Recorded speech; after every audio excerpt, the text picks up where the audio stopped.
Hey everybody, it's Jimmy and Bill. So today's video is about Homebuilders sentiment dropped for the third month in a row. Yep. It's going down and homebuilders are starting to panic. So it's good, and it might be, let me rephrase it. It could be bad for them, but it might be good for a buyer. It could be good for you. There's some opportunity here. So basically what's happening is, because of interest rates, and a lot of builders were doing buy down mortgages. Yep. And a lot of them just can't afford to keep up with the mortgages. So now they're talking about, all right, we can't keep buying down these mortgage rates. We might have to start cutting prices. So builders don't typically cut prices per se, right? So maybe on a new development that's starting out, they'll come down a little bit in price, or they'll adjust things. So they'll throw in different incentives. So this is kind of where we were talking, that this might be an opportunity for you to get in on a new construction where they're buying rates down or offering upgrades that will offset the cost. So free upgrades in essence. So they're not dropping the value of the property, because that could damage the entire community depending on the phases that they're in. But according to the National Association of Home Builders and Wells Fargo Market Index, they're saying because it fell to 40, the lowest reading since January of 23. So the decline of 5 points, that they might have to start cutting prices of these subdivisions, especially the new ones, because they don't have established base prices there yet. Correct, like the new ones, they haven't broken ground on these yet. Right. So you may see some stuff come in at a slightly lower price point, or where you were purchasing upgraded cabinets, upgraded countertops. I just toured one like this the other day, for an example. All right. So they're at the same relative price point for townhouses and villas in Wesley Chapel, and they're offering upgrades for the same price that was at the other community. This community is not open yet. I just happen to know the realtor that's there, and he gave me a little insight. So for instance, they're using the whole 24 by 24 tile, 5.5-inch baseboards, upgraded countertops, things like that, tall cabinets, crown molding, can lights. So you're getting more value in the home for the same price, basically. But where the other side of that is, you've got incentives. The builders are putting out tons of incentives right now. I get new incentives every single day in my email. Yeah, they're doing it, but I also read the articles. It's hard to change the base price of a house if it's like already halfway through 3/4, because the people they just sold to, if somebody, think about it. Say somebody paid $500,000 for that house. Right. Now the same exact house across the street, $475. they're going to be pissed. Right, and you're devaluing the entire neighborhood, and you haven't built the rest of the neighborhood yet. So prices come up and come down, but they have to protect the value of the neighborhood. A lot of these builders bought so much land. They did. And they can't sit on it. So what they're saying is, yeah, they're going to build it. And I also read an article basically saying that they're asking the third-party vendors that build these houses. I skimmed over that same exact article. I think we might have even spoken about it the other day. And they're asking for vendors to reduce costs, because the cost of the incentives to draw in the buyers is continuing to go up. The interest rates, the buy downs, right now there's interest rate buy downs, closing cost contributions. One of them, I don't know if they're still running this special or not. You would have to check, but they were buying interest rates down. So they were into the, I want to say it was 5.875% on a townhouse, and they contributed $14,000 towards closing costs and fees. Yeah, but they're saying that they can't keep that up.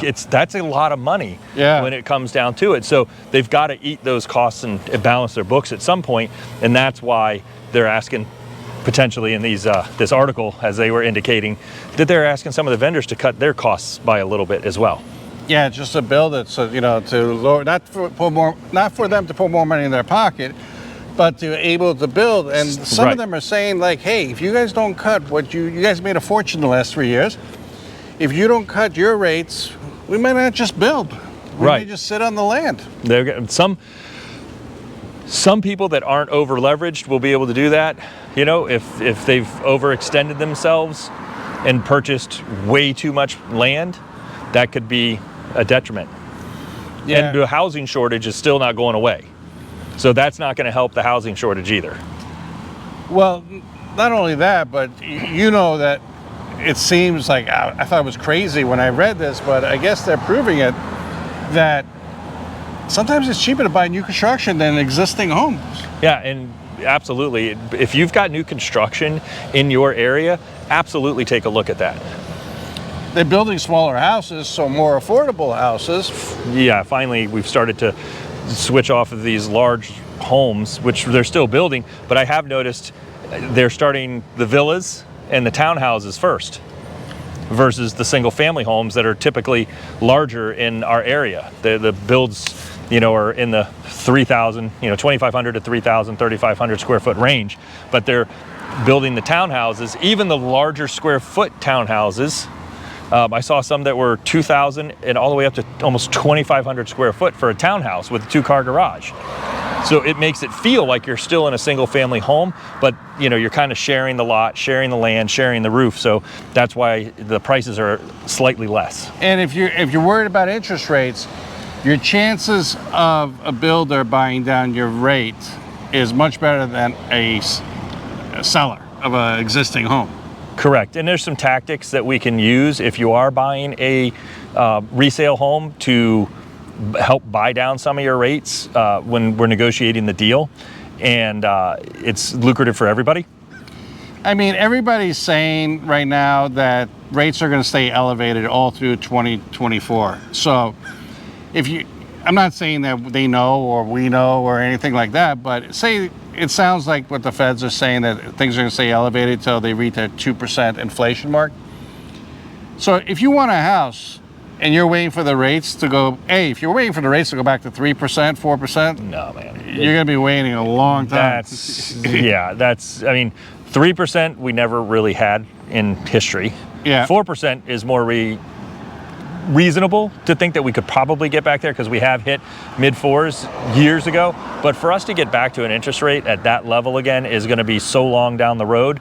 You got to weigh out the equity gains that people have. Remember, it's roughly, anywhere between 4 and 5% is the national average on home equity gains. So what are you actually getting by waiting? If you need a home, then you need a home. And that's the way the cookie crumbles. I agree with you, and I never really understood how the forecast for the interest rates to come back down to 5%, 5.5%, even 6% before the end of 2023 was going to be possible. It just didn't compute. It didn't make sense. And we're starting to see that now, that we're going to stay in a higher interest rate into 2024. Well, they're saying that 32% of the builders, this is on the index that I was telling you about, said they are going to cut prices.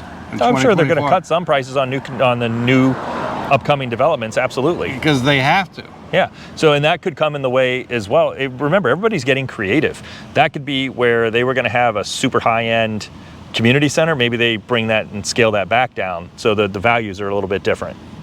So like some of these communities have these amazing pools and slides and all this other stuff, but that's keeping values really, really high. So everybody's going to rebalance their books a little bit. Do you think the buy downs are going to continue? I don't see how they couldn't, and maybe they don't buy down the rate anymore, but they, like I said, they start flipping and they offer for the incentives. They're just moving the shell around. A rate buy down is obviously the best because that's long-term. If you buy your rate down and you're going to stay in the property, that's something that's more long-term on a month-to-month. Yeah, it's funny. So basically, I was in Wesley Chapel in your neck of the woods doing new construction, and they were building houses like 3,000 square feet, 3,000 square feet, and now they're doing a new development across the street. And I was talking to the manager. He goes, yeah, those houses are going to be like 2,400 square feet. Yep. And so they're like, I think originally, the way he made it sound, originally they were planning to build big houses again, but they're like, eh. Well, there's so much pressure for builders to put homes in the market because we're so far behind in inventory. We have to create the inventory somewhere. And there's a lot, like I said, there's a lot of pressure for builders to put median price point homes that the average U.S. consumer can afford. Right. I mean, at the same time, you know, everything, it pretty much sucks for buyers and sellers now. Yeah, it's tough. I mean, we're still in a seller's market, but it's not the heyday that we had before. And everybody's kind of stuck because what I hear on my calls is sellers, well, where am I going to go? You know? Because they don't want to give up their low interest rates. But let me ask you a question. Do you think it's going to become a buyer's market? Not anytime soon. Yes. To answer the question without elaborating, yes, eventually it'll be a buyer's market again, which is balanced inventory. Right. In 2024, you think? Not a chance. I don't see it. I just don't see how. That is such a giant swing in the other direction. How is that? I don't see how that's feasible. Yeah, Redfin projects sales will end up at 4.1 million That's when about right. the year is out. A sales drop below 4 million is possible. Right, yeah, they're saying, so if you go down into the 3 millions and change, the last time we had sales volume in that nature was something it was in the mid 90s, 95 I think it was. And they're saying we're teetering between that 4 to 4.3 million is the number that's kind of getting ping-ponged back and forth for closing out the end of this year. It continues to say it will be the slowest year on record and first to break that threshold since 1995. According to the National Association of Realtors. Yep, that makes sense. Like I said, 1995, mid 90s is if we dip below 4 million, we hit that target. I mean, buyers and sellers are complaining now. It used to be buyers are just complaining, but now sellers are complaining too. Right, but at the end of the day, go ahead. What's your opinion? 4 million sales is still a lot of sales. You know, and there's still pent-up buyer demand. People have to remember that there's, you know, a ton of rentals, pent-up buyer demand. Once everything needs to balance out and cool. This is, you know, you hear people talking about pain. We got to go through kind of some pain before we can get back into a normal market. Well, we're adjusting, and this is just the way it is. We're adjusting. Well, the article continues to say that more and more people are renting now because rents are going down. Not in this area. Yeah, I think they're talking about nationally. We're talking, yeah, so let's make sure that we are crystal clear on a couple of things. When we're talking numbers, there's local numbers and there's national numbers, and rents coming down, because I hear this thrown out so much. Rents came down 1%. I mean, you know what I mean? And that's the average over all the rentals in the entire United States. I'm not an economy guy, you know, so I'm reading the article. But I don't want people to get the wrong impression that rents are crashing down. We're still pretty much the same level here. Rent versus own. It's almost the same monthly payment. All right, so here's some projections they put. Bank of America, today's market. Okay, so in 1980, home prices surged 16%. In 1979, 21% has surged. In 2021, it surged 54%. I think that's a little low, it feels. I feel like so basically, we had these surges before. Yeah. 16% in 79, 21% in 79, 16% before that. But then this one, they're saying 54%. Yep. And they're projecting, this is what they're saying here, compared to the projected drop from 2021 to 2023, 32%. That's what they're saying in this article. So they're saying that nationally, people are going to lose 32% of the equity in their home. That's what they're saying. In next year. Yeah. I don't see that. Yeah, they're probably wrong, but... Yeah, I just don't see how prices are going to plummet 32% in 12 months. That just logically doesn't even make sense. All right, it says in September, over 9% of home listings nationally experienced a price cut in just 1 week, according to real estate site Zillow. That's how, okay. So I've read all those Zillow articles and all that stuff. So yes, just because, so look at list to sale price. They're talking about list to sale price data. And I totally understand that, because this is where people see, oh, well, I just saw a price cut. I saw a price cut. I saw a price cut, right? If you list the property too high in the first place and there's no movement on it, you bring a price cut in to generate some, because the market speaks to you, right? The market's going to speak to you on if you've priced your property accordingly. So you're going to see that down. Now, in our area, we're teetering between 98% to 100% list to sale price. Okay, so it's a 2%. 2% drop. Before, it was a 10% increase. Right, yeah, I think the average was like 8 to 10% was the over ask in our general area. And I'm talking Florida general area. People are just confused on what to do. Right, there's no, and we did a video on that. And it's so really much hard. confusion. It's just wait out, you know, don't rush into things. This is why it's important to find a real estate professional in your area. If you don't know any, reach out. I can refer you some of my referral partners that really know what's going on in their specific market. Get some information other than just reading an article in the headlines that's doing what it's doing. It's drawing you in so that you can read the information. Get clarity on really what's happening, and you'll know if somebody's not able to talk to you intelligently about what's going on in the market that you're looking to buy or sell. Well, in 6 months to a year from now, we're going to know if we were wrong. Well, we're not really saying a right or a wrong thing. No, but we'll be like, okay, we were off. It's going to be interesting what happens. Do I think prices are going to plummet unless something drastic happens? 33%? No. Like a war?